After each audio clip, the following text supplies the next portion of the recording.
Hello, everybody. Today I have a very special guest with us here today. This is my good friend Aaron Kroening, That's me. and this is our third time doing this. This is not going well. Dude, Yeah. cameras, mics. Anyway, I'm happy to be here. I'm having a good time. So we've obviously been through a lot together. We've known each other since freshman year. It's crazy. Before the world exploded. Before the world exploded. Yeah, so it's been a minute. So tell me how you kind of got started in music in general. Getting started in music goes back a long ways for me. It was like the stereotypical, mom's sitting down with like the ultrasonic headphones on her belly, listening to like classical music, like playing it through them into her belly while she's while I'm in the womb, not even born yet, playing music. Had to have been born at some point.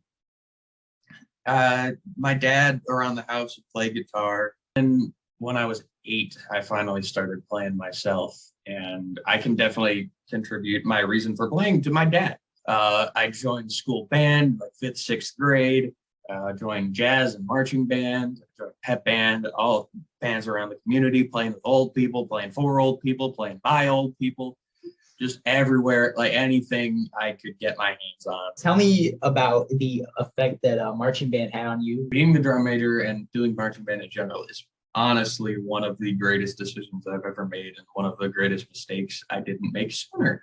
So I was approached in like 7th, 8th grade by my band director. Hey, you should join marching band. And I'm like, I don't really want to. And then I did that the next year. And then I joined finally in my sophomore year of high school. And I have been and will be kicking myself until the day I die for not joining it sooner, because it is I can single-handedly contribute most of my growth as a person and as a musician to it. And then my second year, COVID hit and everything got flipped upside down, which I luckily had the fortune to be the section leader of the clarinets and saxes, which is basically, the section leader is basically just like the person who helps facilitate things within that section of people to get things working smoothly. That way people can learn their field drill, like where they're going to move, and how they march, how they play, all that kind of thing. Then my last year, my senior year, this year, I was selected to be the drum major, which is, if you've ever seen a marching band, it's the person that stands up on the podium in front of the band, waving their hands, just conducting the band. But yeah, being drum major had this just profound effect on me, being in like this leadership position where I was seen constantly, where I was able to reach everybody. I had this thing that I said in my drum major interview, and I've said for a long time, that if I had the chance to give just one person the same sort of spark for music that I was given by the people that inspired me, my whole life would have been worth it. And having a shot to do something like that was just unbelievable. And the fact that I was able to do everything that I wanted all the way with that was awesome. I would not trade that for the world. If I was given the chance to do it again, I probably would, just because of how much fun it was. But also, it would take a lot out of me to do it again. It would be a pretty close decision. But it was, dude, it was unbelievable being able to do that. Man, you got me with that one. Yeah. Tell me about this guitar camp that you went to for jazz in St. Louis. That is, I can nail down as one of the moments where music really kind of entered my mind as like a future opportunity, or like a possibility of like doing something with it. Because there were just so many like-minded musicians that it was like my first real experience with like people who are seriously driven about music in the same way that I was. I still keep in touch with a couple of them to this day. One of them, I think, texted me just before this interview. Like the St. Louis jazz and blues scene is unmatched It is absolutely incredible. If you're into that kind of music, if you're into playing that kind of music, go there. It's insane. You'll have a blast.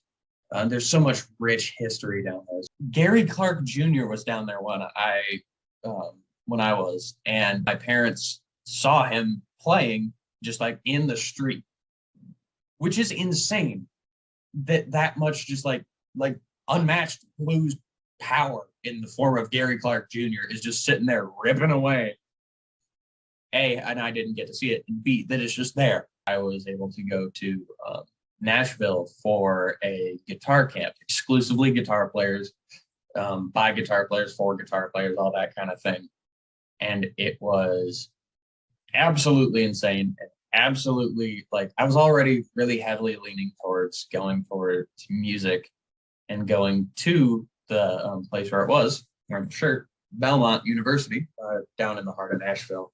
I was already heavily leaning towards both of those things, but going there to that camp was less of a confirmation that I wanted to do those things, more of a confirmation that I had to do those things in my life. All these people that were just way better than me down there, just like, what?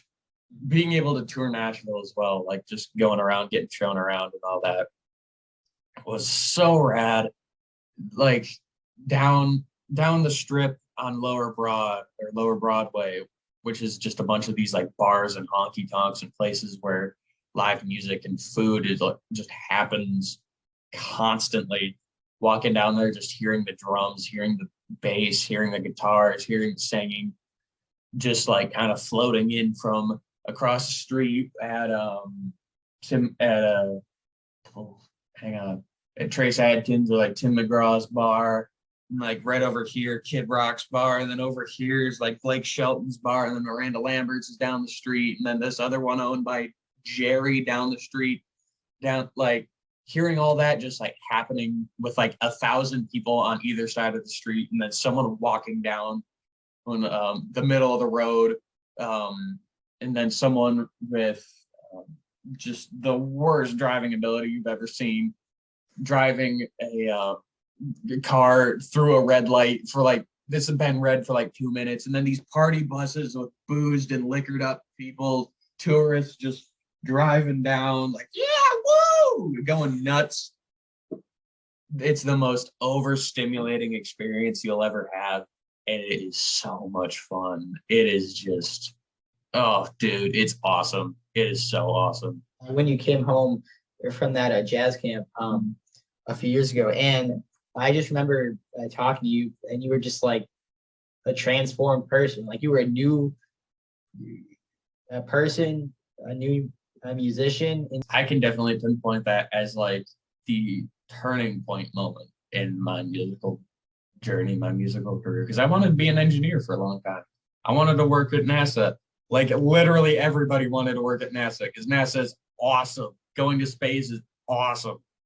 Everyone wanted to work at NASA.